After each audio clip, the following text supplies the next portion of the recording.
नमस्ते फ्रेंड्स, मैं डॉक्टर रेणुका और आपका बहुत बहुत स्वागत करती हूँ एक नए टॉपिक के साथ। दोस्तों, जब सर दर्द या हेडेक कभी कभार ना होकर बार बार होने लग जाए, उसकी इंटेंसिटी बढ़ जाए, सिर के किसी एक हिस्से में या पूरे सर में दर्द होने लग जाए और बिना पेन किलर के आराम ना मिले, या फिर 3 से 4 दिन तक 5 दिन तक लगातार सर दर्द होता रहे, आपकी वर्किंग कैपेसिटी भी यदि प्रभावित होने लग जाए, तब डेफिनेटली आपका हेडेक सीरियस हेडेक में कन्वर्ट हो चुका है या वो माइग्रेन में कन्वर्ट हो चुका है।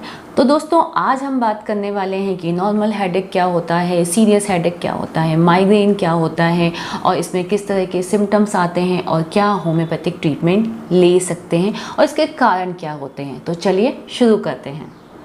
सबसे पहले हम इसके कारणों पर बात करेंगे। दोस्तों, वैसे तो इसका कोई डायरेक्ट कारण नहीं है, लेकिन कई ट्रिगर फैक्टर्स हैं जो इसके हेडेक के सिम्टम को बढ़ा देते हैं। इसमें नंबर 1 पे ये है कि पेशेंट को यदि हार्मोनल इम्बैलेंस के कारण भी हेडेक शुरू हो जाता है, फिर वो ठीक नहीं होता है। नंबर 2, फीमेल में ये कंप्लेंट ज़्यादा देखी गई है एज़ कम्पेयर टू मेल। नंबर 3, यदि आपकी जीवन शैली ख़राब है, आपकी लाइफस्टाइल ख़राब है, यदि आप प्रॉपर टाइम पे सोते नहीं हैं, खाना नहीं खाते हैं, तो भी ये कंप्लेंट हो सकती है। एक मोस्ट कॉमन ट्रिगर फैक्टर ये भी देखा गया है कि जब पेशेंट बहुत स्ट्रेसफुल लाइफ जीता है, वो इमोशनल फिजिकल कुछ भी हो सकती है, तो भी हेडेक शुरू हो जाता है।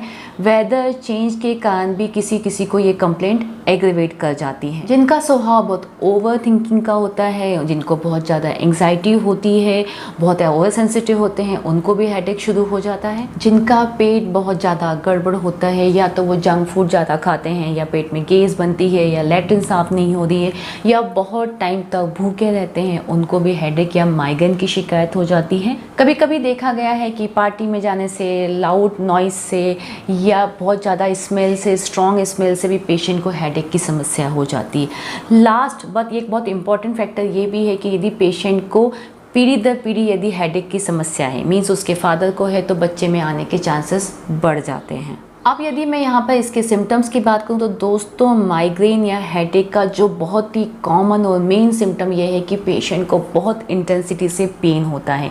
पेन का कैरेक्टर मेनली थ्रॉबिंग देखा गया है या पल्सेटिंग देखा गया है।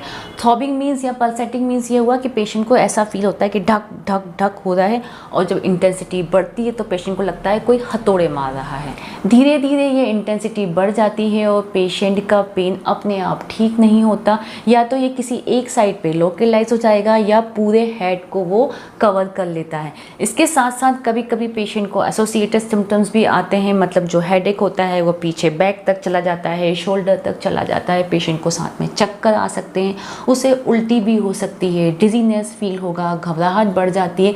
इस तरह के सिम्टम्स भी हेडेक में आते हैं। यदि मेंटल सिम्टम की बात करूं तो पेशेंट को हेडेक के साथ मेंटल सिम्टम भी आते हैं, जैसे कि पेशेंट को बहुत ओवर सेंसिटिव होता है, बहुत चिड़चिड़ा हो जाता है, उसे गुस्सा बहुत ज़्यादा आता है, कन्फ्यूज़न की स्टेट रहती है और उसको मेंटल वीकनेस भी फील होती है, उसको आंखों से भी धुंधला दिखाई देना शुरू हो जाता है। इसका एक मेजर कॉम्प्लिकेशन यह देखा गया है कि जब पेशेंट को सर दर्द होता है, वो पेन किलर लेता है, तो दोस्तों धीरे धीरे उसको इस पेन किलर के डोजेस बढ़ाने पड़ते हैं और फिर धीरे धीरे उस मेडिसिन से भी पेशेंट का दर्द ठीक नहीं होता है और ये साइकिल चलती जाती है। दोस्तों, अब हम बात करने वाले हैं इसकी होम्योपैथिक ट्रीटमेंट की। इसमें नंबर 1 पर मेडिसिन आती है बेलाटोना। दोस्तों, यह मेडिसिन हम पेशेंट को तब देते हैं जब पेशेंट को बहुत धूप में जाने के कारण यदि हेडेक शुरू हो गया है, या पढ़ाई लिखाई के बाद उसका हेडेक बढ़ गया है और उसका जो पेन का कैरेक्टर होता है वो थ्रॉबिंग होता है। ऐसा लगता है सर में कोई ठक ठक कर रहा है, धीरे धीरे पेन की इंटेंसिटी बढ़ती जाती है, पेशेंट को हल्के फुल्के नॉइज से भी तकलीफ होना शुरू हो जाती है, पेन मेनली आई सॉकेट में या राइट साइड पर सेटल हो जाता है। इस कड़ी में दूसरी मेडिसिन है नक्सोमिका।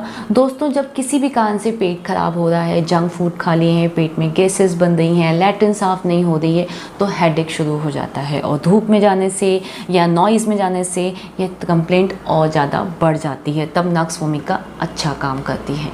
और कभी किसी मेडिसिन की ओवरडोजिंग हो गई है, या फिर अल्कोहल, टी, टोबैको, कॉफ़ी लिया है, उसकी ओवरडोजिंग हो गई है, उससे यदि हेडेक हो रहा है तो भी नक्सोमिका उसको ठीक कर सकता है। जब सन स्ट्रोक के कारण हेडेक हो, या फिर गैस स्टेशन या बर्नर के सामने, उसकी गर्मी के सामने बहुत देर तक काम करने पे यदि हेडेक शुरू हो जाता है तो ग्लोनाइन दे सकते हैं। इसमें पेशेंट को बहुत ज़्यादा कन्फ्यूजन की स्टेज रहती है, उसे लगता है उसका सर फट जाएगा। इस कड़ी में नेक्स्ट मेडिसिन है स्पाइजेलिया। जब पेशेंट को हेडेक कहीं से भी शुरू होकर लेफ़्ट आई पे सेटल हो जाता है और पेशेंट को आई के सॉकेट में भी पेन होने लगता है और किसी भी दवाई से भी ठीक नहीं हो रहा है, तो स्पाइजेलिया अच्छा काम करेगी। इसी कड़ी में नेक्स्ट मेडिसिन है सैंगुनेरिया। यह मेडिसिन हम पेशेंट को तब देते हैं जब पेशेंट को राइट साइडेड हेडेक होता है और उसका हेडेक का जो कैरेक्टर होता है वो चमक जैसा होता है, ऐसा लगता है कि चमक चल रही है सर में। यदि इस तरह की तकलीफ़ आ रही है तो यह मेडिसिन बहुत अच्छा काम करेगी दोस्तों। इस कड़ी में लास्ट मेडिसिन है नेट्राम्यूल। यह मेडिसिन हम पेशेंट को तब देते हैं कि जब कोई लड़का या लड़की मेनली जब प्यूबर्टी हिट करते हैं और वो बहुत ज़्यादा वीक होते हैं, नर्वस वीकनेस भी हो सकती है और शरीर की वीकनेस भी हो सकती है, उसमें पेशेंट अच्छे से खाना नहीं खाता, खाली पेट होता है, तो उस टाइम यदि सर दर्द हो रहा है तो नेट्राम्यूल अच्छा काम करेगी। इसमें पेशेंट को सनलाइट से बहुत ज़्यादा तकलीफ़ होती है, उसकी सारी कंप्लेंट सनराइज से सनसेट में बढ़ जाती हैं और सनसेट के बाद उसको अपने आप ही आराम आना शुरू हो जाता है।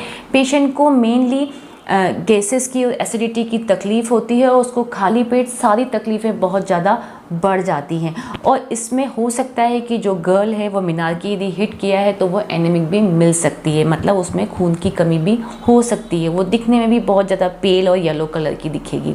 यदि इस तरह के पूरे सिम्टम मिल रहे हैं तो नेट्राम्यूल बहुत अच्छा काम करेगी सर दर्द के केस में। दोस्तों यहाँ पर हमने सर दर्द माइग्रेन के बारे में बात की और हमने समझा कि होम्योपैथिक मेडिसिन यहाँ पर कैसे काम करती है। तो यदि आपको मेरा यह वीडियो इन्फॉर्मेटिव लगा है और आपके किसी भी प्रॉब्लम को सॉल्व करने में हेल्प मिली है तो please like share and subscribe to my video, my channel. Thank